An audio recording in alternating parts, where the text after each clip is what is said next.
تحفه او هدیه چې کومه ده د الله رسول فرمایي تاسو یو بل ته تحفې ورکوئ، هدیه ورکوئ، ستی په خپل آپس کې به محبت راځي.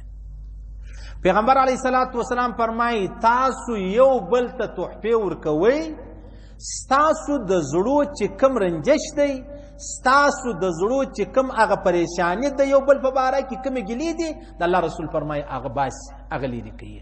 صحیح سلو. په دې کې بنیادي شرط دا دی عزیزانو چې دا تحفه چې دا هغه به حلاله مرداره بنوي.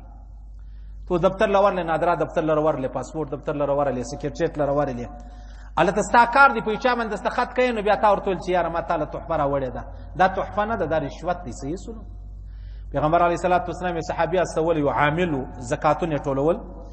پخوا زمانه کې زکاتونه خو د خلیفګانو کارول، د خلیفه ته به تار رسول، هغه په یدې کار یې په یدې. و زمانه کې خورور په بینک کې پرتی دی، ابرز ملګری راټول مولوی صاحب 6 ارب روپۍ زکات غ پرتی دی، خلیفہ بلوچستان کې و غریبانو ته نور کوي. صحیح سو پرتی دی.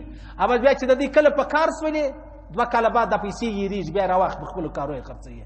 چې علما فرمایي د بینک د لارې تخپل زکات ما ادا کوه، هغه دغه معنا ده. ته څه خبره ده ستا پیسې و چاته ورکړي. صحیح سو. نو په خوا به دا چې پیغمبر سم صحابه کرام واسل ورسه پلانې کلی لره، پلانې قوم لره، پلانې خلکو لره زکات څنګه ټول کې چې بیا راوړي بیت المال کې به جمع سلو، بیا مطلب هغه د غریبانو، د یتیمانو، د کندو کارونو مجبوري چې دی هغه په دې باندې خلاصېدلی.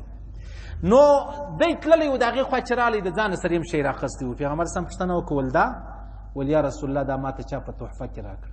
پیغمبر علیه السلام ورته ویلی ول ته چې د خپل مور و پلار پر کور ناستې تا ته چا دا تحفه درکوله؟ ول یا. نو تا ته څنګه درکړل؟ ته به داسې مهرباني وکړې دا به هم جمع کړي. صحیح سلو. دې ته تحفه نه ویل کېږي.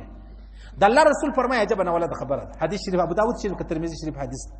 پیغمبر علیه الصلاة والسلام فرمایي که ته راولاړ سولې د چا سپارښت دې وکړي، ته راسه زما سپارښت وکړه، یاره زما ګاډۍ بنده ده، یا زما شناختي کارت دی، یا زما پاسپورت دی، پلانې. نو خو ډېر زر خبرې دي زموږ په وطن کې. ته دا مطلب شناخت لرې، دی ولاړی دا ستا پاسپورت شناختي کارت ستا مسله یې در حل کړله، ته راولاړ سوې و ده ته دې هدیه چې دغه ورکړه، تحفه دې ورکړه، ته دا 15,000 روپۍ زما د خوا در واخله. د الله رسول فرمایي د سود دروازه دې خلاصه کړه، د سود دروازه دې ور وټکوله، او دا د سود په دروازه وسته ورننوځي. دا تا چې کوم کار وکړي دا د الله په خاطر نه سلو. صحیح سو.